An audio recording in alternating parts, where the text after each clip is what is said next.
amik taglinaw, linghod pa kay kag panabot sa Biblia. Kaya nga naman, more on kuan ka kaning materialistic. Wa pag yun mo natugkad ang mga espiritual nga mga butang. Tungod kay ikaw mismo, wala pud kay giya sa balaang espiritu.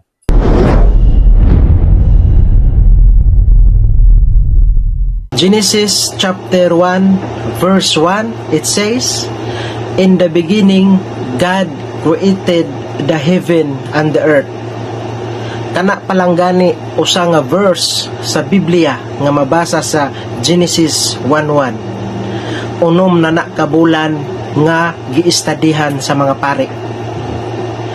Ug hangtod sa 12 ka tuig nga pag-eskwela sa mga pari, nahuman sila sa ilang pag-eskwela, bisan og pari na sila hangtod karon padayon paghihapon sila nga nagtuon sa pulong sa Ginoo.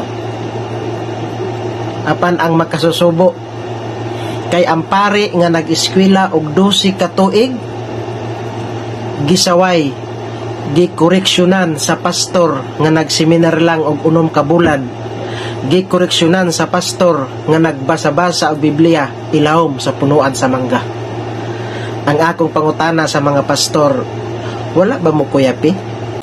Mga igso, nato ning tubago ng usa ka pahayag sa atong usa ka higala nga si Amik Taglinaw nga kaniadto sa balista ni nga karon ni ambak ngadto sa pagkadominggista. Sumatod pa sa iyang pahayag igsoon, iyang gipasigarbo ang mga kaalam nga iya lang sa tawhanon. Mga tawhanong kaalam, kay matod pa niya, ang usa kuno ka teksto diri sa Biblia, ginatun-an kuno na sa pari almost 6 months hantod nga moabot pa gyud og 12 ka tuig. Grabe, ingana gyud ilahang kuno pangagpasa usa lang ka teksto. Mao ni igsoon nga once gali nga usa lang ka teksto tun-an nimo og 6 ka bulan, di pa gyud nimo masabtan kay grabe 6 ka bulan sa usa lang ka teksto. Subuot pasabot igsoon sa usa lamang ka teksto galisod gyud sila nganuman. Mao ni ang sign nga wa gyud guide sa Holy Spirit. Kaya kung ang Holy Spirit mo'y mugiya nimo, kung pasabot dili na ingana nga moabot pa kag 6 ka buwan para tun-an nimo ang usa ka teksto. Unya kay mayo unta nga nagtuon sulod sa 6 ka bulan sa kateksto na napasabot og maayo. Kasagaran man karon igsoon, makita man nato silang doktrina nga imbis nag-eskwela man daw unta sila og 12 ka tuig, pero naunsa pagkaunsa na ang Biblia gisupak naman hinuon nila. So makita nato usang klase nga pagka-eskwela, pag-study nila almost 12 years. Unya kasagaran igsoon, bakak naman ang wali.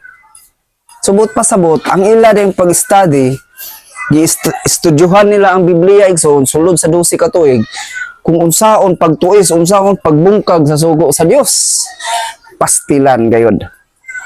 Brad Amik, abi nimo kaniadto during the time of Christ, sa diyang kauban niya ang mga apostoles, 12 disciples, wala gyud in town to ingon nga, oy, kamo ha, paeskwelahon ta mo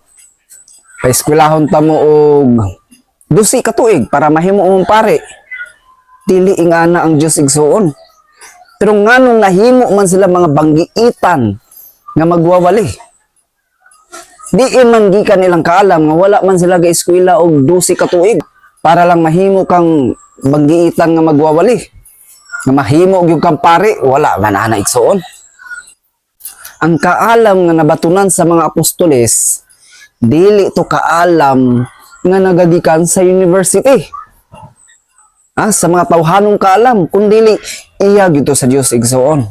Unsa may giingon sa Santiago 1:5 igsoon, giingon dre, ug kung aduna man kaninyo'y nakulangan sa kaalam, papangayuas siya sa Dios nga magahatag ngadto sa tanang mga tao sa madagayaon gayud nga walay pagpamuyboy og kini, igahatag kaniya.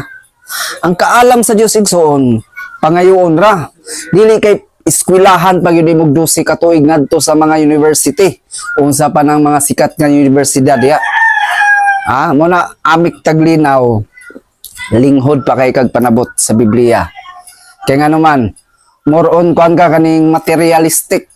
Wa pag yun mo natugkad ang mga espiritual nga mga butang. Kaya nga naman, tungod kay ikaw mismo, wala pud kay giya sa balaang espiritu. Munang moingon ka ang mga pastor nagseminar lang og unom ka bulan, rumay man tong nagseminar kay ngano man kay ang kaalam dili man nagagikan sa tawhanong kaalam. Kay ngano ang gipasigarbo nga kaalam diri, kaalam magikan sa Dios. Si Moises igsoon gisugo sa Dios. Moises lakaw pagwali, pagmensahe. Unsa ingon ni Moises? Ginoo, nganong ako pa mangyod? Ako may suguon nimo nga maglubos gali ko og litok. Ha? Baga nga yungit. Unsa gingon sa Dios? Moises, ayaw kabala ka kung unsay imong ipanulti kay dili ikaw ang manulti kun dili ako ang Dios. Sa mo to igsoon, gahom to nga kaalam nga gikan sa bugtong ug ng Dios. I hope nga masabtan nato no. Muna nga dili ta angay magpasigarbo sa mga tawhanong kaalam. To God be the glory.